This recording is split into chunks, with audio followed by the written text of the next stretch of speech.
नमस्कार. Top news मराठीमध्ये आपलं स्वागत. मी अरुण मेहत्रे आणि आपण पाहतात टॉप न्यूज संवाद. मंडळी, सध्या एका पुस्तकाची चर्चा जोरदार सुरू आहे. त्या पुस्तकाचं शीर्षक आहे तुकाराम. अर्थात हा किंवा हे तुकाराम कोण असा प्रश्न आपल्याला निश्चितच पडला असेल. तर ते व्यक्तिमत्व देखील तितकंच चर्चेतलं आहे. किंबहुना अलीकडच्या काळामध्ये एक धडाकेबाज सनदी अधिकारी म्हणून आपल्याला परिचित आहे. नाव आपल्याला कळलंच असेल, तुकाराम मुंडे. सनदी अधिकारी म्हणून काम करत असताना तुकाराम मुंडे यांचं जीवनचरित्र किंवा जीवन प्रवास कसा आहे याविषयी निश्चितच आपल्या मनामध्ये कुतूहल निर्माण होऊ शकतं. आणि त्याचाच वेध आपण या पुस्तकाच्या रूपानं घेणार आहोत. पुस्तकाच्या रूपानं आपल्याला तुकाराम मुंडे कळणार आहेत. आणि म्हणूनच या तुकाराम नावाच्या शीर्षकाच्या पुस्तकाचे लेखक आज आपल्यासोबत आहेत. शफी पठाण. नमस्कार. शफीजी, आपलं आमच्या स्टुडिओमध्ये स्वागत. धन्यवाद.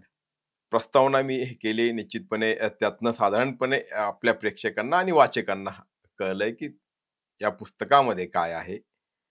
शफी पठाण एक ज्येष्ठ म्हणण्यापेक्षा वरिष्ठ पत्रकार आहेत.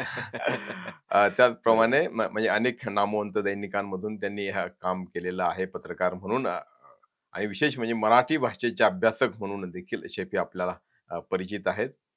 आणि आज त्यांनी नवीन अध्याय त्यांच्या हातून या ठिकाणी लिहिला जातोय किंवा लिहिला गेलाय, तो म्हणजे तुकाराम हे पुस्तक. मी जसं म्हटलं की प्रस्तावना केली आहे. बरोबर. मला कुतूहल, उत्सुकता, पहिलाच प्रश्न आहे की हे तुकाराम मुंडेंच्या आयुष्यात अशा पद्धतीनं शिरणं हो. पुस्तकाच्या माध्यमातून किंवा त्यांच्यावरच्या जीवनचरित्राच्या माध्यमातून, बरोबर. हा विचार नेमका, ही कल्पना नेमकी कधी आली, कशी आली आणि तुकाराम मुंडेच का, हां. हा त्याचा उपप्रश्न. मी मूळचा नागपूरचा आहे राईट. आणि नागपुरात मी माझी माझी जी काही माध्यम क्षेत्रातली कारकीर्द घडली ती पूर्णपणे नागपुरात घडली. अ, 5 दैनिकांमध्ये मी नागपुरात असताना विविध राईट. काम केलं महाराष्ट्रातल्या. त्या दैनिकात पत्रकार म्हणून काम करत असताना पहिल्यांदा तुकाराम मुंडे नागपूर जिल्हा परिषदेचे मुख्य कार्यकारी अधिकारी म्हणून नागपुरात आले. हं. त्यावेळेस ते बॅचलर होते, म्हणजे अर्थात विवाह वगैरे झालेला नव्हता हं. आणि कामाची शैली अर्थात पहिल्या दिवसापासून त्यांची तशीच होती. तर मी पत्रकार म्हणून जेव्हा त्यांच्याशी भेटायचो, बोलायचो किंवा त्यांची एकूणच जी काही कार्यशैली आहे, ती बरं. मी जवळून पाहत होतो. त्यांच्या व्यक्तिमत्वातले जे काही पैलू आहेत, गुण आहेत, हं. ते मला इतर अधिकाऱ्यांपेक्षा जरा वेगळे भासायचे बरं. पत्रकार म्हणून. तर मी प्रभावित झालो त्यांची सगळी ती कार्यशैली बघून. म्हणजे पत्रकारितेचा अभिनिवेश बाजू जरा ठेवला, तरी एक हं. नागपूरकर म्हणून नागपूरकरांच्या हितासाठी जे काही ते करत होते, हं. म्हणजे जिल्हा परिषदेत ग्रामीण भागात त्यांचं कार्यक्षेत्र होतं. ते सगळं मी जवळून बघत होतो आणि ते जसं मी आधी म्हणालो, की इतके अधिकारी येतात, जातात, आपण सगळं पाहत राहतो माध्यम प्रतिनिधी म्हणून. पण हे जरा वेगळे होते. वेगळे या राईट. अर्थाने, की त्यांच्या डोळ्यात सतत अ, आपण इथे का रुजू झालोय? बरं. आणि जी जबाबदारी प्रशासकीय सनदी अधिकारी म्हणून आपल्याकडे आली आहे, त्या जबाबदारीला आपण न्याय देतोय का? असे प्रश्न त्यांना सातत्याने पडायचे आणि त्याच्या उत्तरादाखल ते जे काही करायचे, ते अनेकदा वादविवाद त्यातून निर्माण व्हायचे वगैरे, ठीक हं. आहे. पण त्याचा अंतिमतः जो उद्देश होता ना, तो जनहित आणि जनकल्याण होता. बरं. ती गोष्ट मला खूप प्रभावित करायची. बरं. हा एक मुद्दा. आणि नंतर ते तिथून बदलून गेले आणि पुढे काही वर्षांनी, म्हणजे 2020 साली ते नागपूर महापालिकेचे आयुक्त म्हणून नागपुरात परतले. बरं. काळाच्या पुलाखालून बरंच हं. पाणी निघून गेलं होतं. खूप संदर्भ बदलले बरं. होते. अ, म्हणजे त्यांच्या प्रशासकीय आयुष्यातही अनेक गोष्टी घडून गेल्या होत्या. तोपर्यंत ते तुकाराम मुंडे वगैरे म्हणता येतील, अशी त्यांची अशी. प्रतिमा झाली होती. बरं. आणि जेव्हा ते बदलून नागपुरात आले, त्यावेळेस 2020 साली कोरोनाचा काळ होता. हं. अतिशय युद्धजन्य परिस्थिती होती जगभरात. हं. नागपुरातही अर्थात नागपूर काही त्याला अपवाद नव्हतं आणि जगण्या-मरण्याचाच प्रश्न निर्माण झाला होता लोकांच्या. अशा परिस्थितीमध्ये अ, एक सनदी अधिकारी महापालिकेचं आयुक्त म्हणून जबाबदारी सांभाळतो आणि संपूर्ण शहराचं पालकत्व त्याच्याकडे येतं आणि ते पालकत्व सांभाळताना कुठलंही कोणावर अन्याय होईल किंवा कोणाच्या बाजूनी जरा फेवर केलं असं आरोप होईल, असं काहीही न करता अतिशय तटस्थपणे आणि हं. अतिशय कुशलतेने त्यांनी ती नागपूरला महापालिकेचे आयुक्त म्हणून जबाबदारी सांभाळली आणि कोरोनात त्यांच्या प्रयत्नांनी अनेक लोकांचे प्राण वाचवता आले असं मला बरोबर, व्यक्तिशः जाणवलं. मी बरोबर. पत्रकार म्हणून मी ते सगळे निरीक्षणं टिपत होतो. तर ह्या 2 गोष्टी, 2 कारकीर्द मी त्यांच्या नागपुरात बघितल्या. हं. त्यानंतरही थोडंसं मला विस्ताराने ह्या हो, प्रश्नाचं अगदी, सांगावं वाटतंय. अगदी. बाकी मग आपण अगदी. करूयात. पण ते दोन्ही कारकिर्दी मी त्यांच्या जवळून बघितल्यात. पण इतकं चांगलं काम करत असताना आणि तुमच्या जर लक्षात असेल, तुम्ही माध्यम क्षेत्रात होता. जेव्हा ते नागपूरहून बदलून निघाले, तेव्हा अक्षरशः लोकं रोडवर लोटांगण घालत होते, की त्यांनी जाऊ नये. फुलांचा वर्षाव होत होता. त्यांना बंगल्यापासून गाडीपर्यंत यायलाच जवळ-जवळ तासभर लागला. इतकी गर्दी त्यांच्या हं. बंगल्याच्या समोर होती. हे अभूतपूर्व आहे. म्हणजे एखाद्या सनदी अधिकाऱ्याच्या वाट्याला लोकांचं इतकं प्रेम, इतकी आपुलकी येणं, हे माझ्यासाठी तरी फारच नवीन होतं, आश्चर्यकारक होतं. हे सगळं घडत असताना म्हणजे एका बाजूला इतकं व्यापक जनसमर्थन तुकाराम मुंडेंच्या बाजूने लाभत असताना, तिथल्या काही राजकारण्यांना मात्र तुकाराम मुंडेंची मोठी होणारी प्रतिमा सारखी खटकत होती. आणि पुढे जाऊन त्यांनी अ, वेगवेगळ्या पद्धतीने आरोप केले. म्हणजे महाराष्ट्रातला कुठलाही व्यक्ती या व्यक्तीवर म्हणजे या गोष्टीवर विश्वास ठेवणार नाही, असा तो आरोप होता. तो आरोप होता भ्रष्टाचाराचा, की तुकाराम मुंडेंनी कोरोनाच्या उपचारासाठी जे काही मेडिकल इन्स्ट्रुमेंट्स घेतले, हं, त्यात त्यांनी भ्रष्टाचार केला. हं, हं, आणि हे सगळे राजकारणी तिथेच थांबले नाहीत, तर हं. पुढे जाऊन त्यांनी महाराष्ट्राच्या विधानसभेत हा प्रश्न उपस्थित केला. लक्षवेधी लागले. असा सगळा खूप मोठा इतिहास आहे. हं. मला तिकडे जायचं नाही. नाही, नाही. पण मी माध्यमातून जेव्हा ठरवून बाहेर पडलो, तेव्हा माझं असं लक्षात आलं, की अ, एक तर संख्येने अशी प्रामाणिक अधिकारी कमी आहेत आणि जे आहेत त्यांच्याही बाजूनी समजा आपण माध्यमकर्मी म्हणा किंवा एक सजग नागरिक म्हणून समाजातला हं, पाठीशी उभं राहणार नसू, तर आपल्या असण्यालाच काय अर्थ आहे? हं. तर माध्यमातून बाहेर पडल्यावर माध्यमात परतायचं नाही हे ठरलेलं होतं बरं. आणि काहीतरी नवीन करायचं होतं. हं. ते करताना कथा, कादंबरी, कविता ह्या रंजनाच्या वाटेने मला जायचं नव्हतं, पहिली बरं, गोष्ट. बरं. आणि लिहायचं तर होतं कारण हं, माझी जी काही पारंगतता आहे ती लिखाणातच आहे. हं. तर मग मी व्यक्तिचरित्र लिहायचं ठरवलं आणि जेव्हा असा निर्णय माझ्यापुरता झाला, की मी व्यक्तिचरित्र लिहायचं आहे, तेव्हा अर्थात माझ्यापुढे एकच नाव होतं आणि ते तुकाराम मुंडेंचं. इथून या टेम्पल. पुस्तकाच्या प्रवासाला सुरुवात झाली. म्हणजे तुमच्या हातून जो काही मी जसं म्हटलं, की पहिला अध्याय लिहिला जातोय, तो तुकाराम नावाने लिहिला जातोय. Yes, yes, yes, yes. आणि ज्याचा उल्लेख तुम्ही आता केला, की लोक कशा पद्धतीनं तुकाराम मुंडेंच्या बदलीनंतर नागपुरामध्ये रस्त्यावरती उतरले होते, की ते मुळातच हे व्यक्तिमत्व असं आहे, की लोकांना हवा-हवासा वाटणारा, मात्र भ्रष्ट व्यवस्थेला किंवा राजकारण्यांना नको-नकोसा वाटणारा अ, वाटणारी ही व्यक्ती, असा एक अनुभव आहे. आणि म्हणूनच लोकांच्या मनामध्ये या व्यक्तीविषयी कुतूहल आहे आणि बरोबर. ते शमवण्याचं काम आपल्या पुस्तकातून होईल असं मला मला असं वाटतं. वाटतं. लेखक म्हणून एक आता अर्थात वाचकांनी ते ठरवायचंय. तर या विषयाकडे किंवा त्यांच्यावरच पुस्तक का लिहायचं किंवा त्यामध्ये काय असावं असं तुम्ही ज्यावेळेस ठरवलं, तर त्यावेळी त्यांच्याशी स्वतःशी काही बोलणं झालं का या संदर्भात? अ, ह्या पुस्तकाचा प्रवासच फार रंजक आहे. म्हणजे विश्वास वाटणार नाही इतका तो आश्चर्यकारक पण आहे. पुस्तक मी लिहायचं ठरवलं, पण अडचण अशी होती की तुकाराम मुंडेंपर्यंत पोहोचायचं कसं? बरं. कारण अ, ज्यांच्यावर आपण पुस्तक लिहितोय, ती हं. व्यक्ती तुकाराम मुंडे आहे. हे काही मी वारंवार एवढ्यासाठी नावावर भर देतोय, की तुम्हालाही माहिती आहे हे सगळं, की इतकं साधं नाहीये साधं. त्यांना हो. गाठणं. आणि दुसरी गोष्ट अशी, की आत्मस्तुती, आत्मगौरव हे मुळात त्यांच्या स्वभावात नाही आणि संस्कारातही नाही. हं, म्हणजे जिथपर्यंत मी तुकाराम मुंडेंना हं, लेखक म्हणून ह्या सगळ्या प्रवासात ओळखलेलं आहे, ते त्यांच्या अजिबात स्वभावात नाही. हं, त्यांनी कोणी असं माझ्यासारखं कोणीही हं. जर अप्रोच झाला असता, की "सर तुमच्यावर मला असं-असं लिहायचं आहे," तर त्यांनी कधीच त्या गोष्टीला परवानगी कमी दिली दिली नसती. नसती. म्हणून ते धाडस मीही केलेलं नाही. बरं. मी काय केलं, की आणि पहिली गोष्ट, की व्यक्तिचरित्रासाठी कोणाची तरी परवानगी घ्यायला हवी किंवा असे काही संकेत किंवा नियम नाहीयेत पहिली हो. गोष्ट. मला नाही, जर लेखक म्हणून वाटलं, तर मी ते लिहू शकतो. अगदी, अगदी. ज्ञानेश्वर, तुकाराम सगळ्यांवर हो, अगदी, अगदी. व्यक्तिचरित्र आलेले आहेत त्यांचे सगळे मोठे-मोठे. फुल्यांवर लोकांनी लिहिलं, हो. आंबेडकरांवर लिहिलं.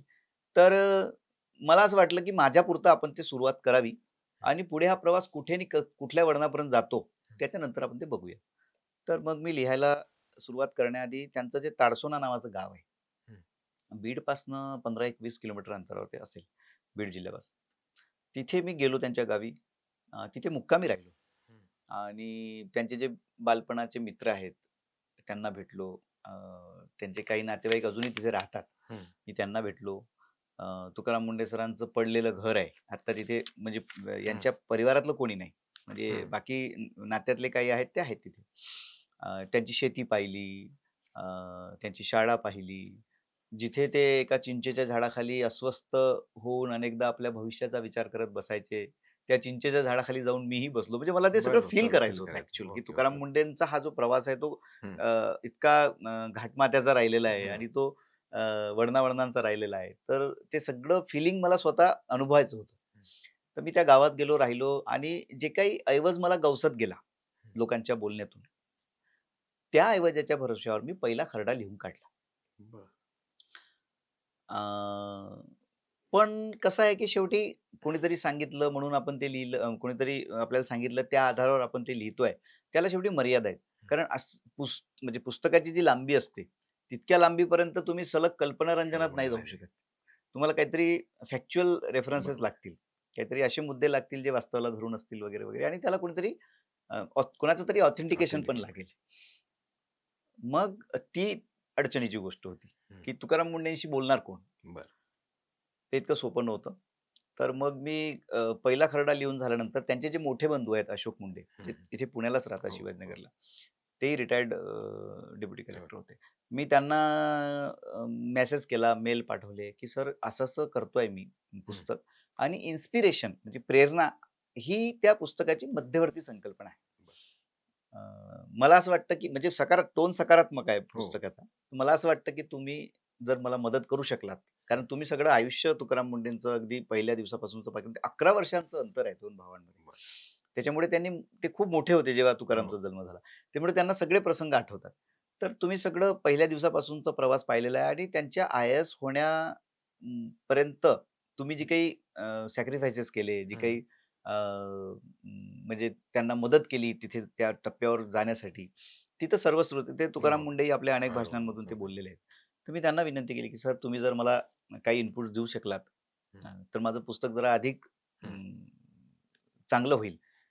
तर त्यांना माझा पहिला खरडा जो झाला त्यातली काही पानं मी वाचायला पाठवली. हं.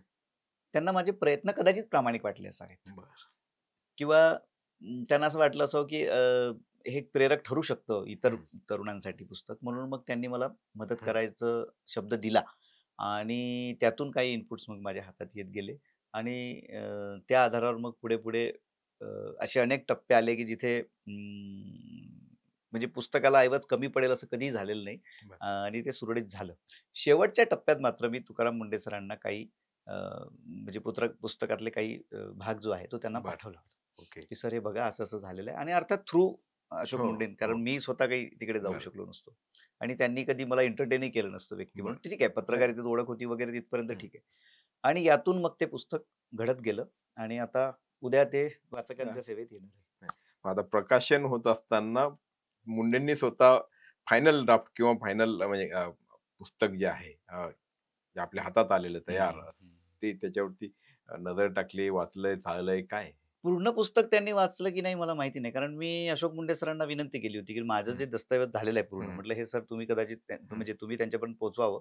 त्यांनी वाचलं तर मला आनंद होईल किंवा बरं. हे प्रकाशनापूर्वी जर त्यांचे काही सूचना असतील, तर मला ते हो, वेळीच नीट बरोबर. करता येऊ शकतील. हो, पण मला अशा काही सूचना तुकाराम मुंडेंकडून थेट आलेल्या नाही किंवा थ्रू अशोक मुंडे पण आलेल्या नाहीत.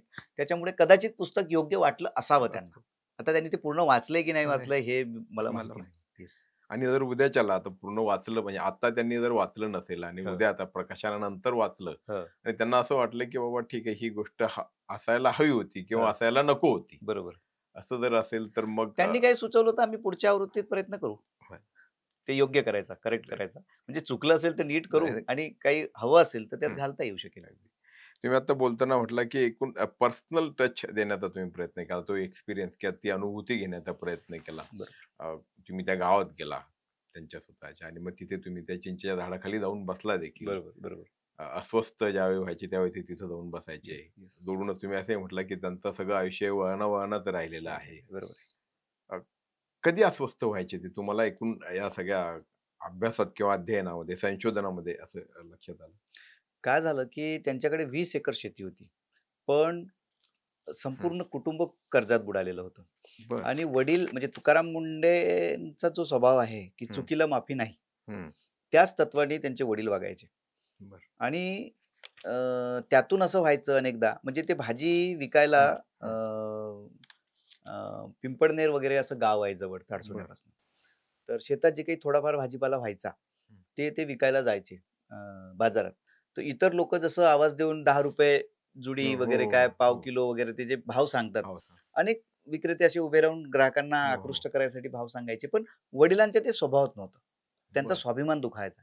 त्यांना असं वाटायचं, की मी मेहनत करून जर हा भाजीपाला पिकवला आहे ना, त्याचा दर्जा योग्य असेल तर ग्राहकांनी स्वतःहून यायला हवं. तर ते ओरडायचेच नाहीत. परिणाम असा व्हायचा, की यांचा भाजीपालाच विकला जायचा नाही.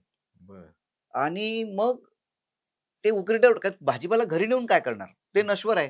ते टिकत नाही. घरी हं, काही हं. तशी स्टोरेजची कॅपॅसिटी व्यवस्था नाही. तर ते तिथेच टाकून द्यायचे अनेकदा.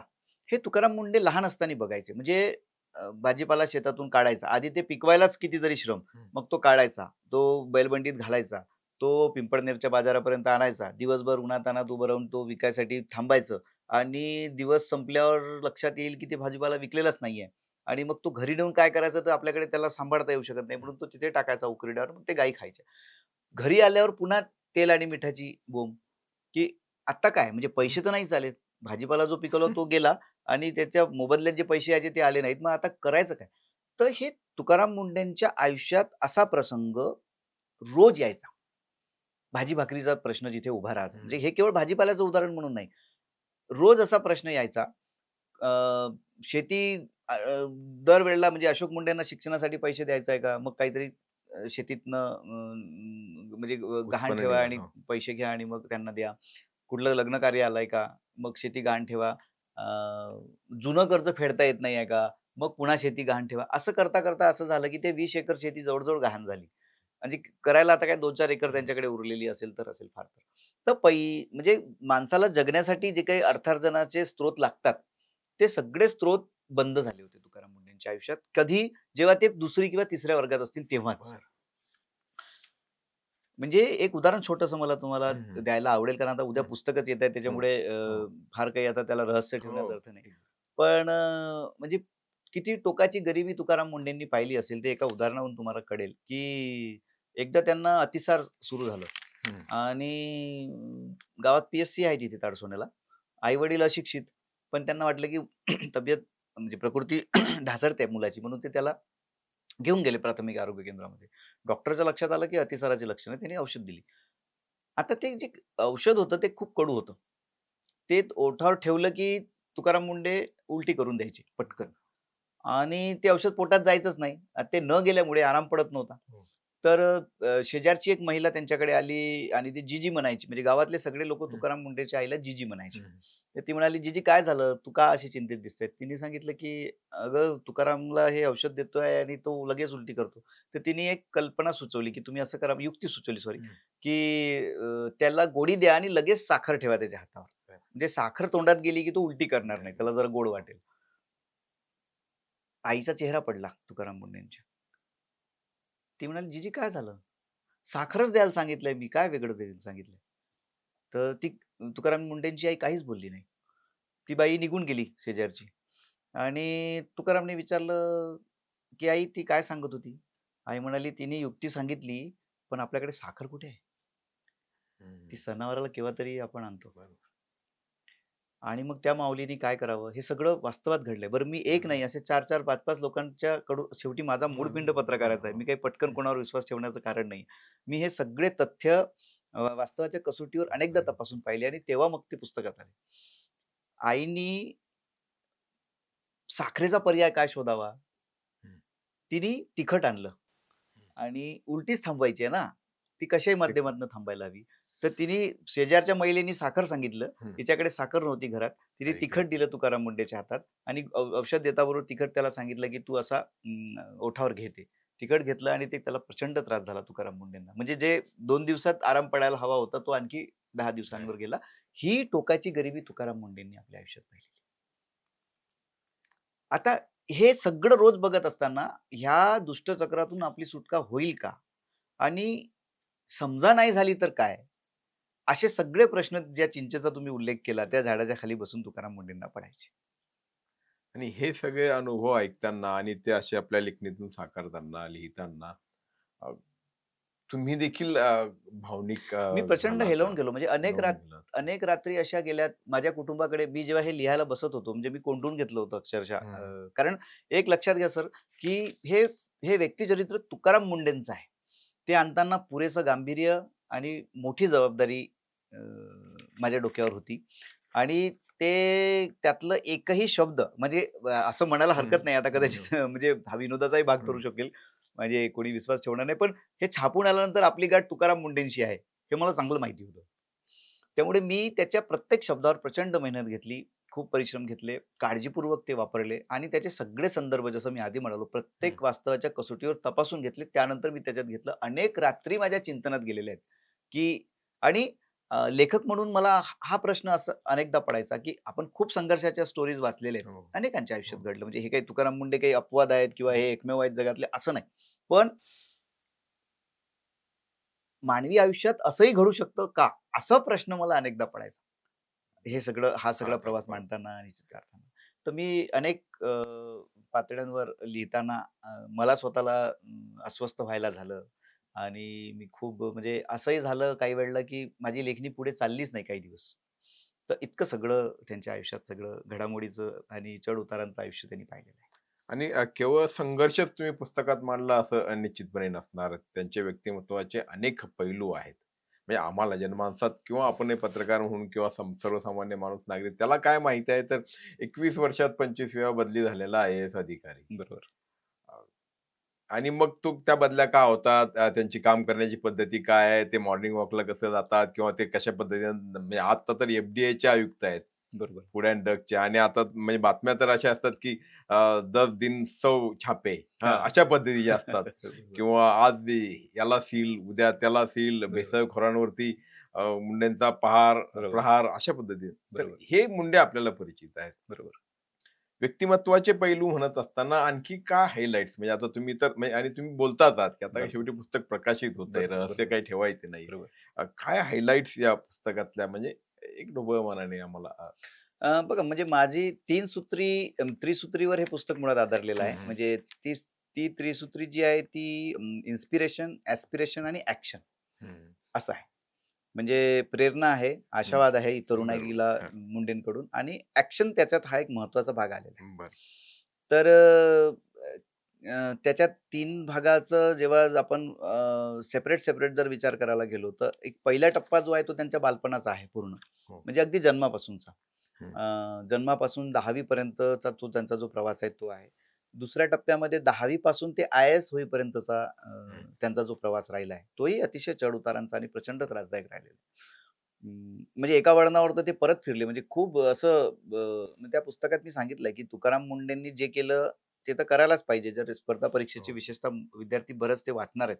ते वाचावे म्हणून आम्ही त्या हं. पुस्तकाची किंमत अगदी ठरवून कमी हो, ठेवलेली हो. आहे. तर आणि अनेक विद्यार्थी महाराष्ट्रात असे आहेत, की जे तुकाराम मुंडेंना आपला आयडॉल मानतात. हो. त्यांना असं वाटतं, की अधिकारी असा असायला पाहिजे आणि हं, आपल्याला व्हायचं असेल तर यांच्यासारखं व्हायला हवं. हं, तर ही सगळी पोरं उद्या हे पुस्तक वाचणार आहेत.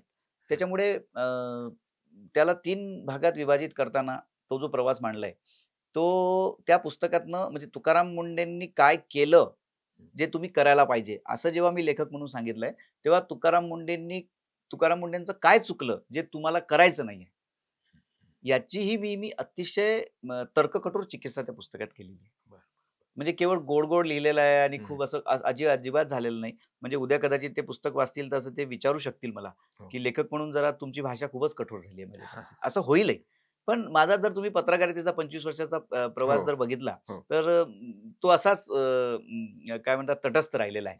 आणि ते तुमचं स्वातंत्र्य देखील आहे. म्हणजे अर्थात. त्याच्यामुळे जर वस्तुस्थितीशी प्रताडणा त्यामध्ये जर नाहीये, तर निश्चितपणे नाही तुमचं म्हणजे समजा तसं न करता मी पुढे गेलो असतो, तर ती वाचकांची तर नंतर माझी हं. स्वतःच केलेली फसवणूक ठरली असती, जी मला मान्य नाही. त्याच्यामुळे मी अतिशय तर्ककठोर चिकित्सा करत गेलेलो आहे पुस्तकात प्रत्येक हं, वळणावर.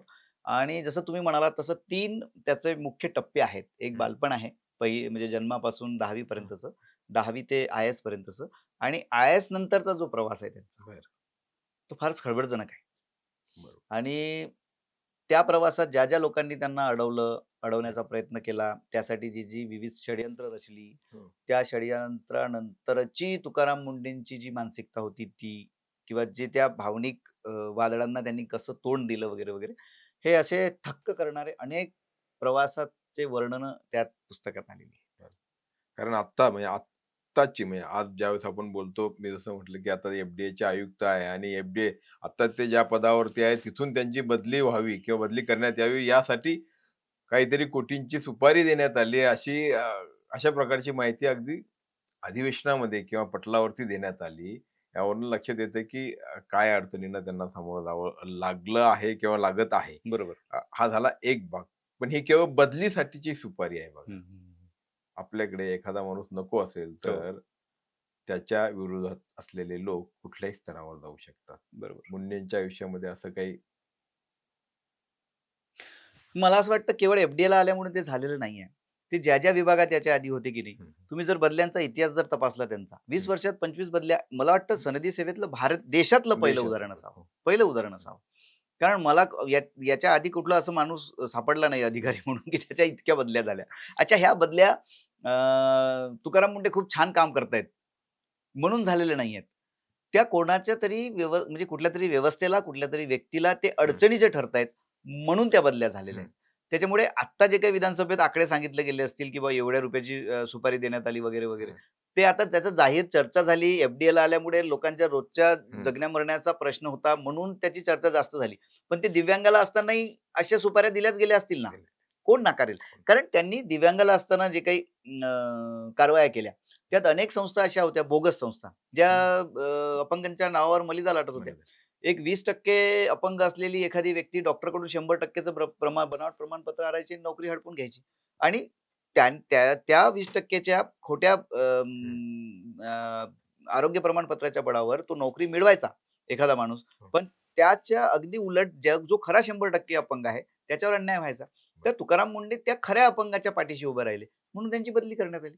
तर हे केवळ इथेच घडलेलं तुमच्या पुण्याला ते पी-एम-पी-एलला हो, होते. हो. ते आमच्या नागपुरात तर भ्रष्टाचार, मी जसं आधी म्हणालो भ्रष्टाचाराचे आरोप झाले. कोण इथेही विश्वास त्यांनी ठेवायला याचा? कंत्राटदारांचे भ्रष्टाचार किंवा ते गैरव्यवहार येस. समोर आणले होते पी-एम-पी-एल.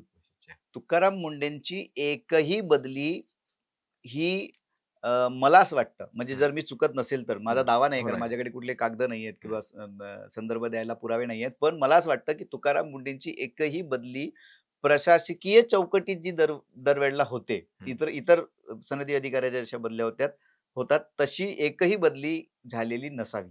त्यांची जी बदली झाली ती प्रत्येक वेळेस ते कोणाला तरी अडचणीचे ठरतायत म्हणून झाली आणि ते जनकल्याणाचं काम करतायत म्हणून हं. झाली. आता बोलताना तुम्ही म्हटलं, की मी सगळ्या बाजूंनी विचार करून हे पुस्तक लिहिलंय. त्यात असंही तुम्ही म्हणालात, की अ, नवीन येणाऱ्या मुलांनी किंवा जे आता अधिकारी होऊ इच्छित आहेत अशा लोकांनी, की आपल्याला हे करायचे नाही. म्हणजे जे तुकाराम मुंडेंनी केलंय ते आपल्याला हे करायचे नाही, हे देखील त्यांना कळायला पाहिजे. तर बरोबर. अशा कुठल्या गोष्टी आहेत, की ज्या तुमच्या लेखणीतनं आलेल्या आहेत, की बाबा हे करायला नको आहे, म्हणजे हे सुचवायचं आहे? पुस्तकात हा सगळा प्रकार जो आहे तो अतिशय तपशिलाने आलेला आहे. बरं. पण एक ओझरतं एक उदाहरण तुम्हाला मी हं. थोडक्यात सांगतो, की तुकाराम मुंडेंनी 3दा यू-पी-एस-सीची परीक्षा दिली. बरं. 3 अटेम्प्ट हं. आणि 3दा त्यांना अपयश आलं त्यात. बरं. आणि चौथ्यांदा त्यांनी प्रिलिम्सचा अर्ज भरला हं. पुन्हा. चौथ्यांदा ते आय-ए-एसची परीक्षा देणार होते. प्रिलिम्सचा अर्ज भरून झाला, तारीख वगैरे हं. पण जवळ आली होती. अचानक त्यांनी यू-टर्न घेतला. आणि तिसऱ्या टर्मवरून तिसऱ्या प्रयत्नानंतर हं. थोडेसे निराश झाले. त्यांना असं वाटलं, की आपण यू-पी-एस-सीसाठी बनलेलोच नाही आहोत मुळात. ओके. आणि तिथून ते जे परत गेले, हं. म्हणजे यशाचा टप्पा समोर असताना, दिसत हं. असताना, हं. थोडेसे प्रयत्न आणखी वाढवायची गरज असताना, त्यांनी अक्षरशः यू-पी-एस-सीचा मार्ग सोडून दिला. बरं. आणि ते परत ज्या ठिकाणी गेले, जे उद्योग त्यांनी केले, ते सगळं पुस्तकात तपशीलवार आहे. आता बरं. मी जर बोललो तर कदाचित वेळ पुरणार नाही. नाही. तर त्यांनी जो ऐन मोक्याच्या वेळी चुकीचा निर्णय घेतला. ओके. तो निर्णय किती चुकीचा होता आणि समजा त्यांचे प्रयत्न आणि वेळ याची योग्य सांगड घातल्या गेली नसती, तर कदाचित ते आज शेतात राबताना दिसले असते ताडसोनेचे. हं. त्यांनी त्यांच्या प्रयत्नांनी सर्व्हाईव्ह केलं.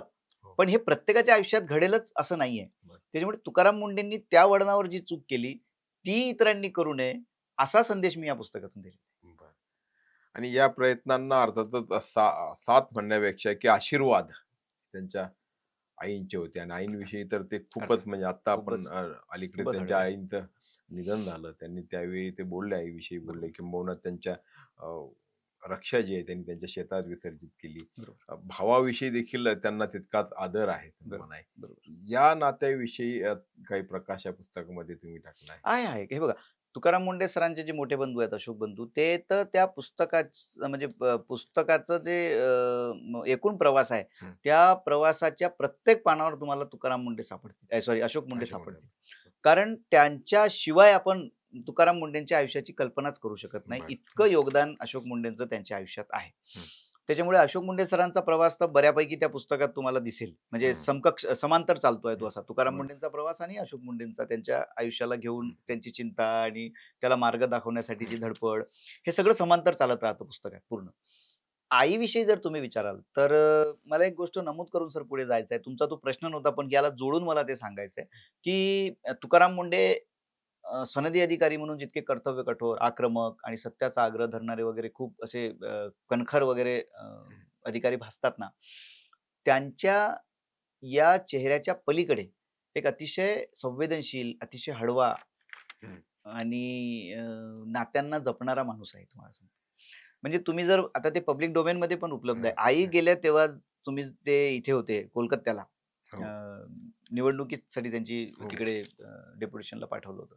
आई गेल्या तेव्हा जेव्हा ते आले, तर ताडसोन्यातले त्यांचे व्हिडिओज ते अक्षरशः अशोक मुंडेंच्या गळ्यात हात टाकून कितीतरी वेळ रडत होते. बघितलं. आई आता 90ची म्हणजे अ, लौकिक अर्थाने आई कोणाचीच आई हो, जाऊ नये, वाईट आहे ते. हो. पण लौकिक अर्थाने ह्या वयाच्या टप्प्यावर आईचं जाणं फार अनपेक्षित नव्हतं. पण ते लहान बाळासारखे रडत होते अक्षरशः. तर आईचं त्यांच्या आयुष्यातलं महत्त्व किती असेल हे त्या प्रसंगातून आपल्या लक्षात येतं. इतकं हं. त्यांचं आईवर आणि वडिलांवर प्रेम होतं.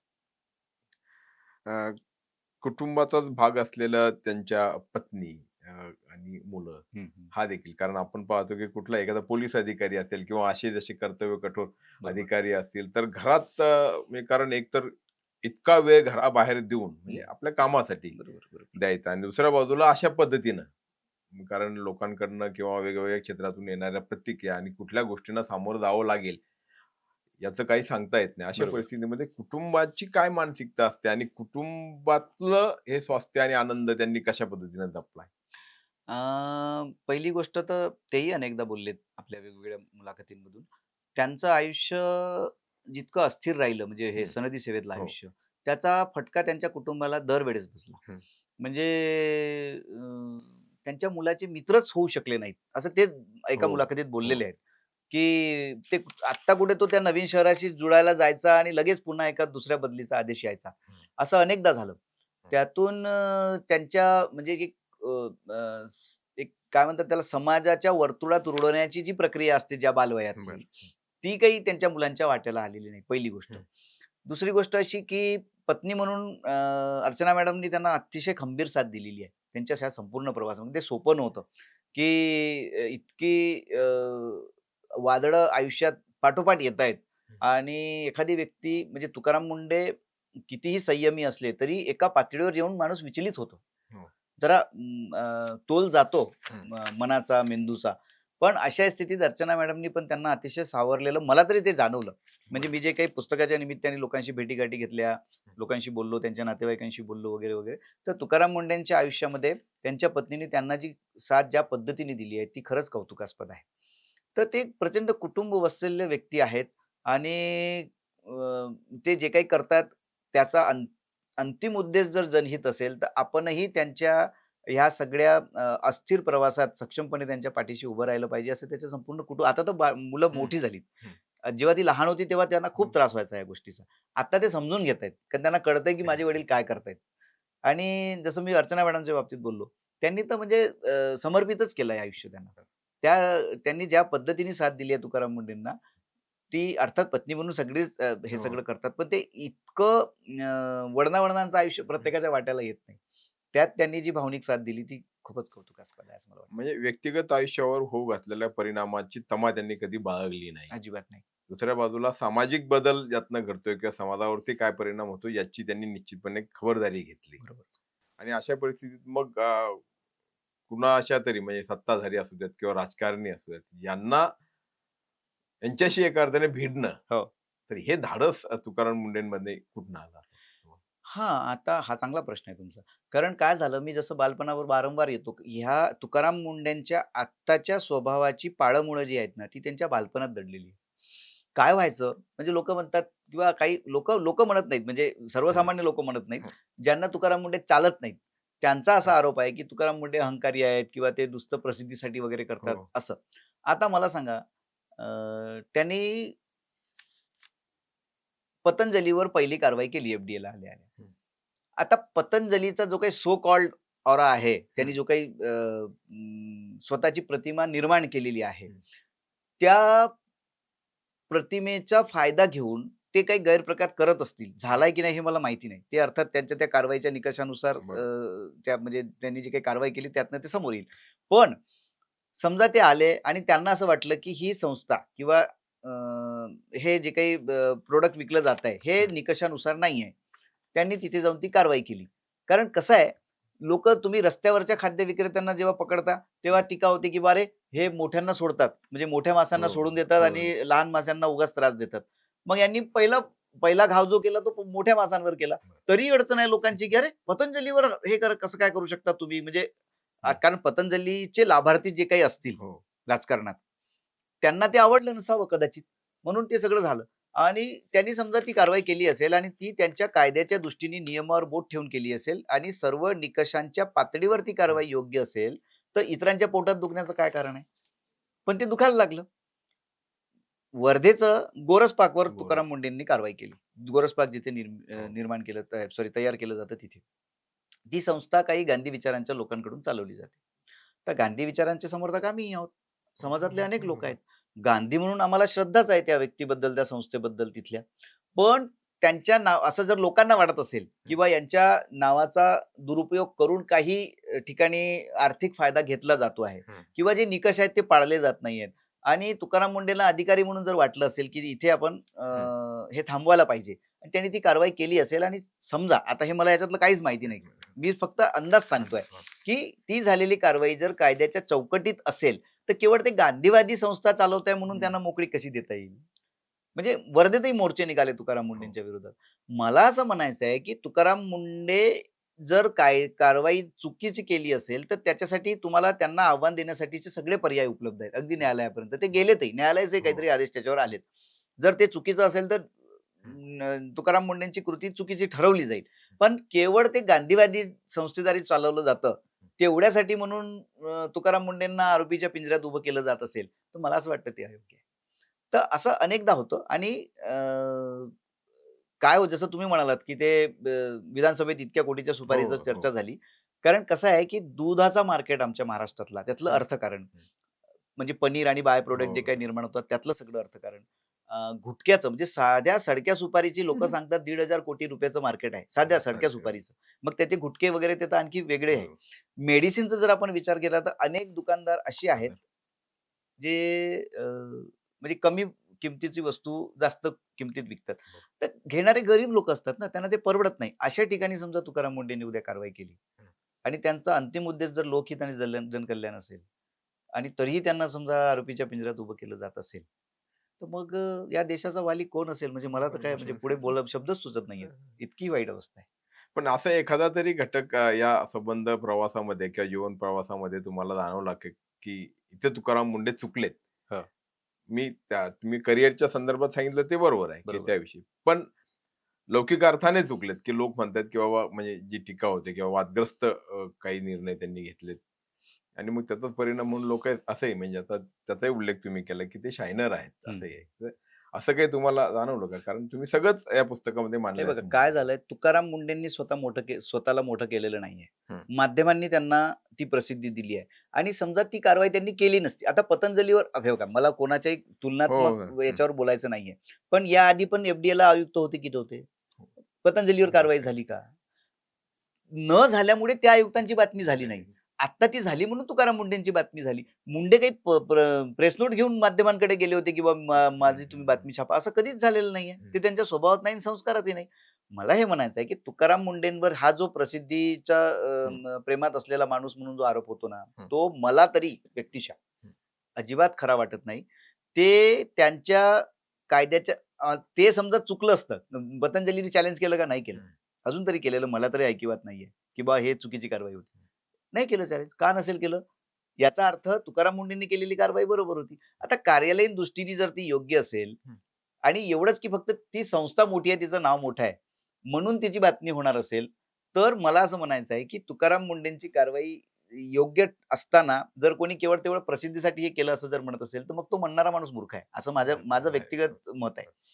कारण तुकाराम मुंडे कधीही प्रसिद्धीसाठी कुठली कारवाई करतात असं मला तरी व्यक्तिशः कधीही जाणवलेलं नाही. हां, माध्यमं स्वतःहून त्यांच्याकडे जातात. आता त्यांनी आईची रक्षा विसर्जित करण्याचा जो आहे निर्णय, हो. दहावा न करण्याचा जो निर्णय आहे, तो घेतला कुटुंब म्हणून. तो त्यांच्यापुरताच होता.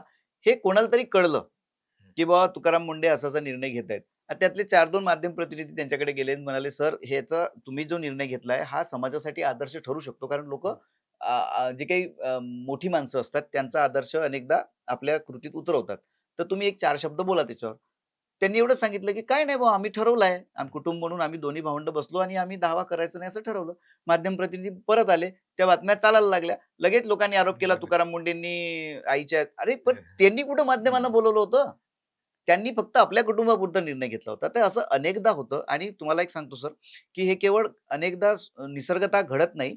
हे काही लॉबीज अशा आहेत, हं. जे तुकाराम मुंडेंना खलनायक बनवू पाहतायत.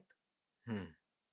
आणि त्या बनवू पाहण्याच्या प्रयत्नातूनही अनेकदा असं होतं, की तुकाराम मुंडेंच्या एखाद्या कृतीला हं. प्रसिद्धीच्या मोहापोटी केलेली कृती ठरवून त्यांना बदनाम केलं जातं. असं मला बरोबर. अनेक वळणांवर लेखक म्हणून जेव्हा मी त्यांचं संपूर्ण हं. आयुष्य पाहत गेलो आणि सगळे तथ्य तपासत गेलो, ते अनेक वळणांवर मला ते अतिशय प्रखरपणे जाणवले.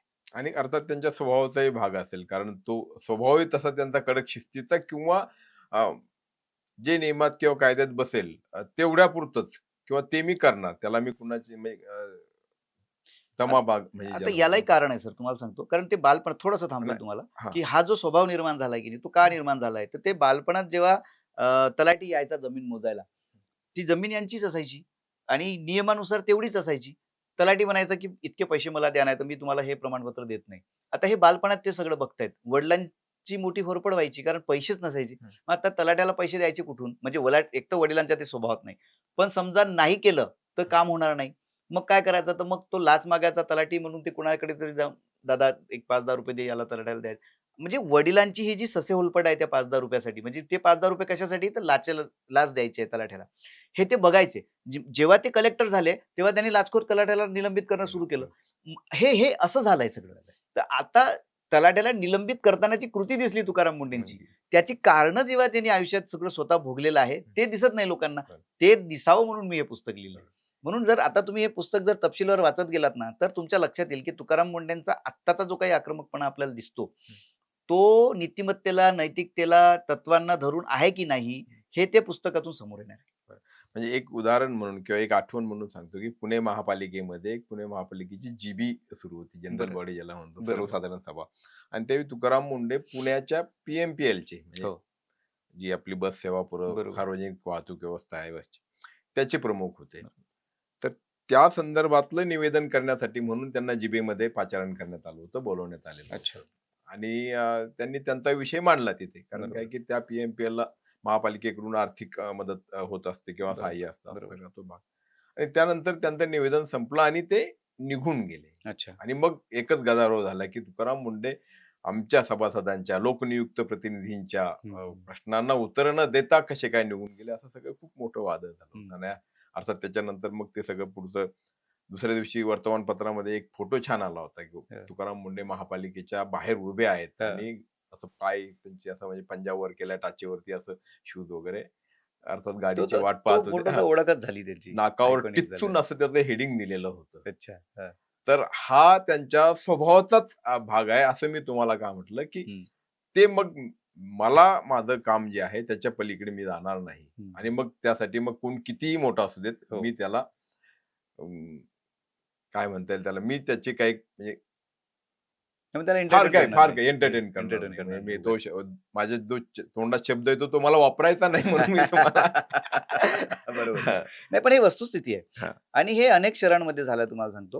तिथल्या तिथल्या राजकारण्यांना असं वाटलं, की यांनी जसं ते वाड्यावर यावाली संस्कृती होती आधी. हं. की कुठलाही अधिकारी आला की आधी तिथल्या पाटलाच्या वाड्यावर जायचा आणि मुजरा करून यायचा वगैरे.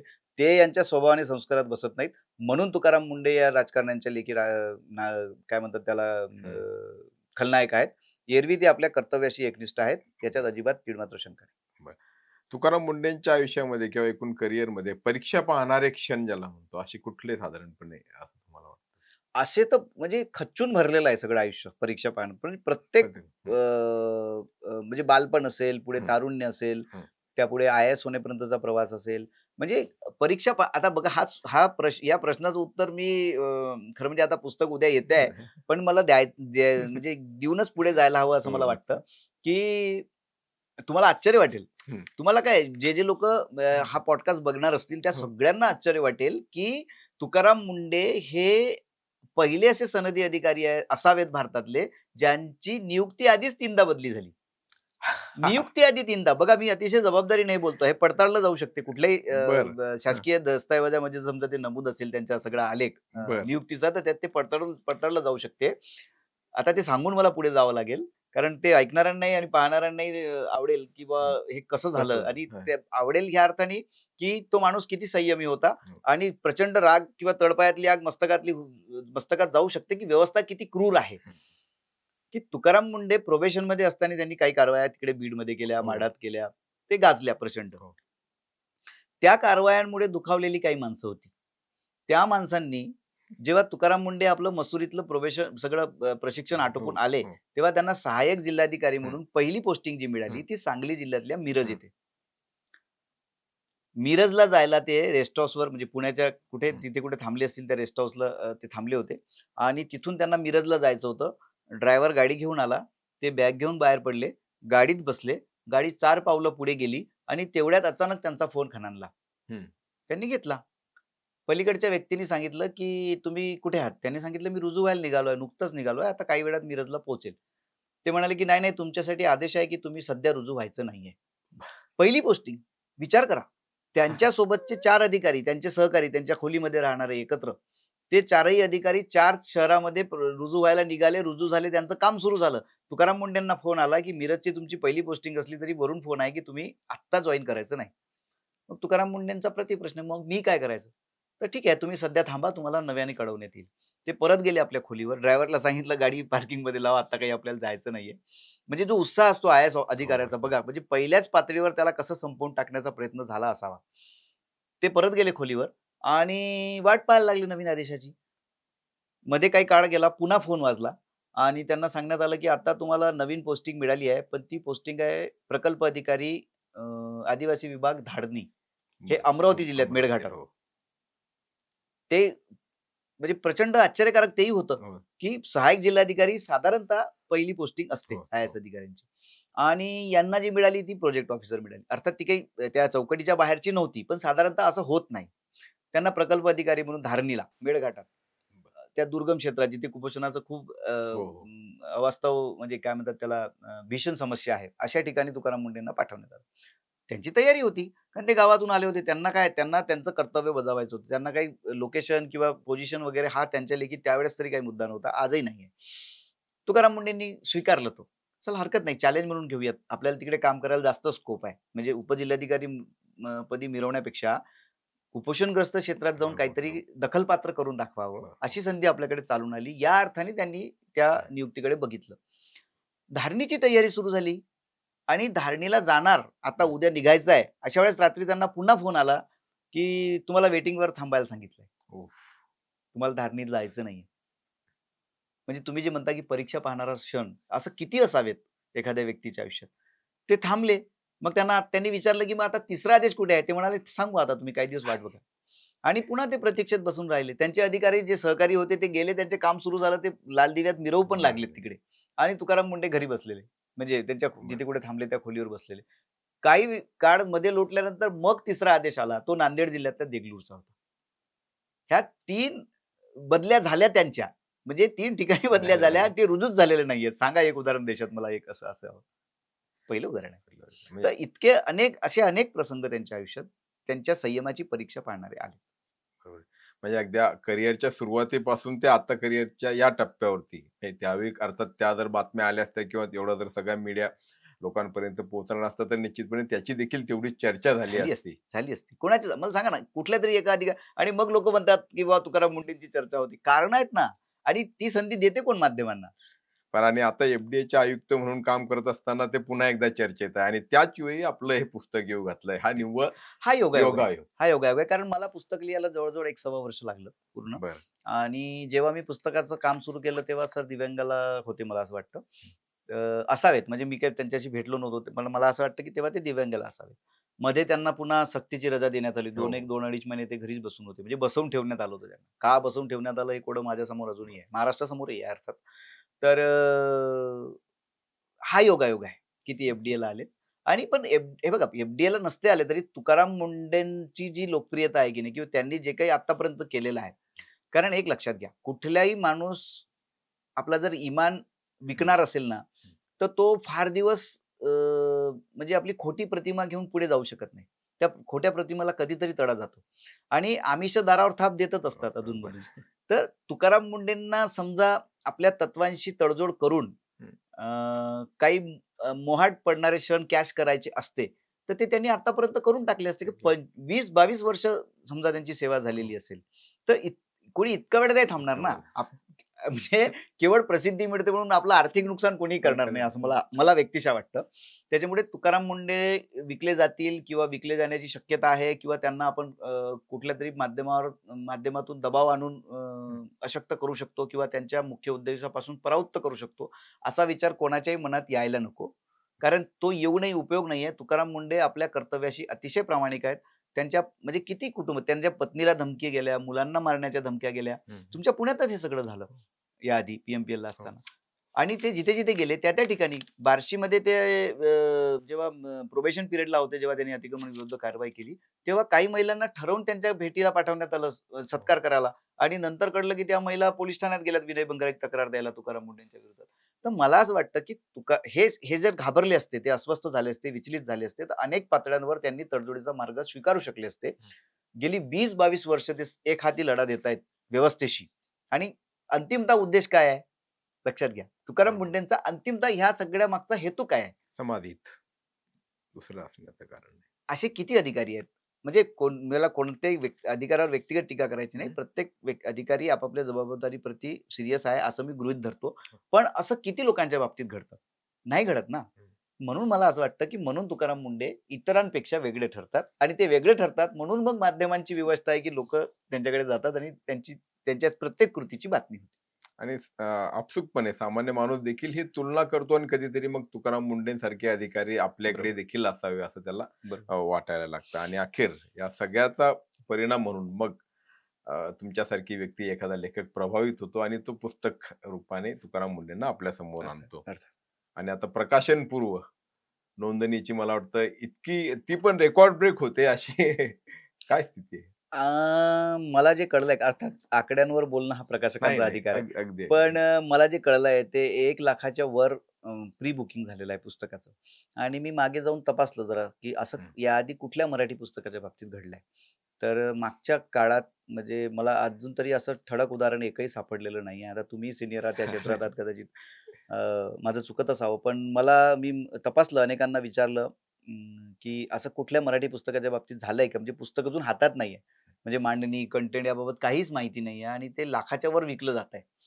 तर असं एकही उदाहरण मला मागच्या काळात सापडलेलं नाही. म्हणजे त्या अर्थाने हा विक्रम आहे क्रम आहे. आणि ते मी लिहिलंय म्हणून नाही. अजिबात नाही. लेखक म्हणून मी ते श्रेय घेणार नाही. तुकाराम मुंडेंबद्दल महाराष्ट्राचं जे काही दृष्टिकोन आहे, जे काही प्रेम आहे तुकाराम मुंडेंवर, त्यांच्याबद्दल आपुलकी आहे किंवा त्यांच्या कार्याबद्दल जो आदर आहे, त्यातून हे घडलेलं आहे, की लाखाच्या वर प्री बुकिंग त्या पुस्तकाचं झालेलं आहे आणि जेव्हा प्रत्यक्ष पुस्तक लोकांच्या हातात येईल, तेव्हा कदाचित तो आकडा म्हणजे न भूतो न भविष्यती असाही असू शकेल मराठी वाङ्मय विश्वात. बरोबर. कारण इंग्रजीत ते होतं, कारण ती ग्लोबल लँग्वेज आहे. बरोबर. जगभरातून इंग्रजीच्या पुस्तकांना मागणी असते. मराठीला मर्यादा आहेत. पण मर्यादा असतानाही जर 1,00,000 कॉपी प्री बुकिंगमध्ये जात असेल, तर पुस्तक आल्यावर ते किती जाईल याचा अंदाज आपण बांधू शकतो. आणि मीही प्रकाशकांना विनंती केली. प्रकाशकही हं. त्या दृष्टीने प्रयत्न करतायत, की किमान 10,00,00,000 म्हणजे 15,00,00,000 आपली समजा लोकसंख्या असेल लोकसंख्या महाराष्ट्राची. महाराष्ट्राची. किमान 10,00,00,000 वाचक म्हणून हं. लोकांपर्यंत आपण हे पुस्तक पोहोचवलं पाहिजे. म्हणजे प्रती कमी असतील, पण किमान एक माणूस 10 म्हणजे एक पुस्तक 10 10 व्यक्ती लोकं. वाचतात असं गृहीत धरूनही आपल्याला किमान 10 कोटी वाचकांपर्यंत हे पुस्तक पोहोचवायचं आहे आणि ते पोहोचवण्यासाठी आपण प्रयत्न करूयात. असा आम्ही संकल्प मी आणि प्रकाशक आम्ही एकत्र मिळून केलेला आहे. म्हणजे जसं आपण म्हणतो की तुकाराम मुंढेंचे नियुक्तीपूर्वी 3 वेळा बदली हा एक विक्रमच आहे. 3 वेळा बदली हा एक विक्रम आहे किंवा आता 21 वर्षात 25 बदली हा एक विक्रम आहे आणि आता अर्थात. त्यांच्यावरती येत असलेलं पुस्तक येस. हा देखील एक नवीन विक्रम असणार आहे. अर्थात तुकाराम मुंडे नावाचे व्यक्तिमत्व त्या हे अर्थ एक जे त्या खणखणीत नाणं आहे, त्या अर्थाने ते विक्रमादित्य आहे. विक्रमादित्य आहे. हे खणखणीत नाणं आहे आणि निश्चितपणे आपल्या हातून हे सगळं घडतंय. खूप आनंदाची आणि अप्रूप वाटावी अशी गोष्ट आहे आणि महत्वाचं म्हणजे की आपण पत्रकार राहिलेलो आहात. म्हणजे Yes. आपण एका बिरादरीचे लोक आहोत. खरं आहे सर, खरं आहे. त्यामुळे खूप अगदी खरं आहे. आनंद आहे आणि आपल्याबद्दल आम्हाला हा अभिमान आहे.